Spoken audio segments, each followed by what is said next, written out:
The candlelight flickered between us, its golden glow casting delicate shadows across her face. Lauren, my wife of 10 years, looked stunning, her crimson dress clinging to her curves, her lips curved into that practiced smile. The same smile that had once stolen my heart. The same smile I now recognized as a lie. We sat at our usual corner table in Marcel's, the restaurant that had become our tradition, a place where our anniversaries were always painted in romance. The soft murmur of conversation wove through the air, punctuated by the clinking of crystal glasses and the distant laughter of lovers. It was perfect. Too perfect. I swirled the wine in my glass, watching the deep red liquid catch the light, feeling the weight of a decade settle on my shoulders. Something was wrong. A quiet unease coiled in my chest, like the heavy stillness before a storm. Then she set her fork down. "I've been cheating on you for 2 years." The words did not slice, did not burn. They fell between us, quiet and deliberate. A simple truth, unburdened by guilt or apology. A pause. "I'm leaving you." Lauren leaned back in her chair, watching me, waiting for the reaction she expected. The shock, the devastation, the desperate pleading. She anticipated my collapse. Instead, I smiled. Lifting my glass, I tilted it toward her, my voice steady.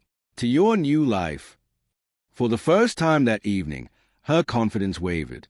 It was brief, barely perceptible, but I saw it. And then, before she could regain her composure, the restaurant door swung open. Her breath hitched. Her fingers tightened around the delicate stem of her glass. Her eyes, moments ago filled with certainty, widened in pure, unfiltered shock.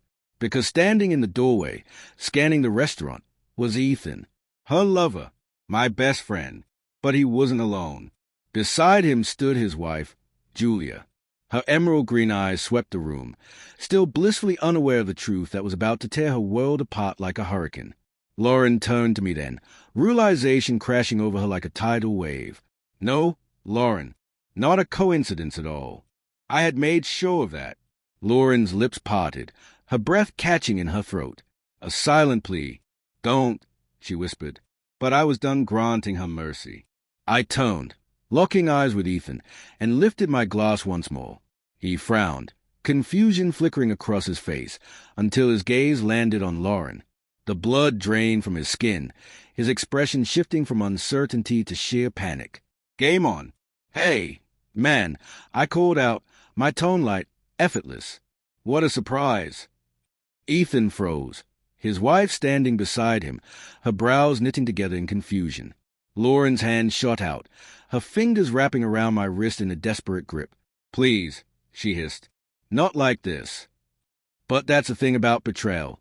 Once the truth is set free, you don't get to decide how it unfolds. I stood, reaching for Ethan's hand, shaking it with deliberate slowness. "Funny running into you here," I mused. Lauren and I were just celebrating our anniversary. Julia's eyes sparkled as she smiled. "Oh, happy anniversary." Lauren looked like she wanted to disappear. Ethan's palm was clammy in mine, his grip unsteady. "Thanks," I said, releasing him. Though it's a little awkward now, considering Lauren just told me she's been sleeping with my best friend for 2 years. Silence crashed over the table. Lauren inhaled sharply. Ethan's mouth fell open. Julia blinked, the weight of my words settling over her like poison seeping into her veins. "Then, what?" Julia asked, her voice barely above a whisper as she turned to her husband. Ethan swallowed hard, panic twisting his features. "Babe, Tell her." I cut in, my voice quiet but unyielding. "Tell your wife how long you've been fucking mine." Julia's hands trembled. Her gaze darted between me, Lauren, and Ethan, searching for a way out, for some loophole in the nightmare unraveling before her. There wasn't one. Lauren's nails dug into my wrist. "You don't have to do this," she pleaded, her voice breaking. I turned to her, my smile widening. "Oh, sweetheart." I leaned in, my breath brushing against her ear. I wanted to do this. Julia's expression shattered. "How long?"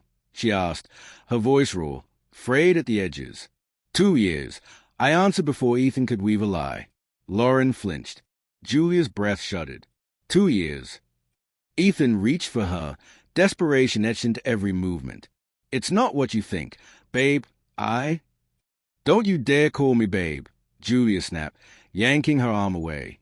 Tears welled in her eyes, but behind them, fire. A storm gathering, ready to break. Lauren pushed back from the table. "I think we should leave," she said, her voice shaky, brittle. I chuckled, low and dark. "Oh, no, no, no. You don't get to run, Lauren." She flinched at the steel in my tone. "Please," she whispered, her confidence crumbling into dust. I tilted my head, studying her. "Did you hesitate before sneaking into hotel rooms with my best friend?" She had no answer. Julia let out a hollow, bitter laugh.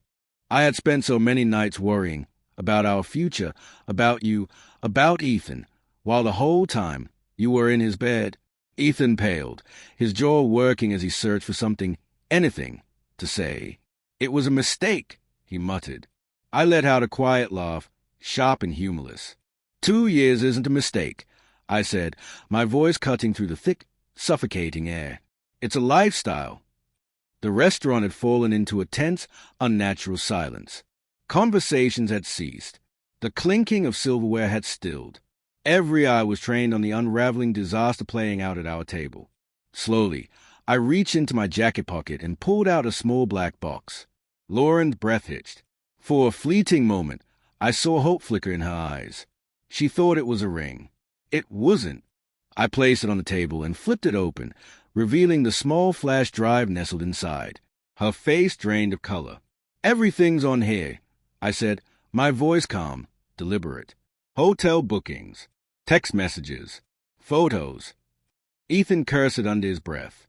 Julia reached for the drive, her fingers trembling as if it might burn her. "This is real," she whispered. "Very." Lauren lunged, but I caught her wrist midday, my grip firm. "Don't," I murmured. Tears welled in her eyes. "You planned this," she accused, her voice shaking. I held her gaze, unflinching. "Damn right I did." Ethan turned to Julia, desperation clawing its way into his voice. "Babe, we can fix this." "No." Julia's voice was like a blade, sharp, decisive. She clutched the flash drive, her knuckles white, her decision final. "We're done." Lauren turned to me next, something raw and desperate in her expression. "And you?" she whispered. I exhaled, standing tall, feeling lighter than I had in years. "Oh, honey." I leaned in, my voice low, steady, absolute. "You left me the moment you let another man touch you." Lifting my glass, I savored the weight of victory, the taste of justice lingering on my tongue. "To freedom," I murmured, toasting the ruins of our past. Lauren's lips trembled. Ethan's shoulders slumped. Julia turned, walking out the door, out of Ethan's life, without a second glance. I followed, stepping into the cool night air, the city humming softly around me. And as I inhaled, letting the crisp air fill my lungs, a single truth settled over me like a long overdue sunrise. I wasn't broken. I was finally free.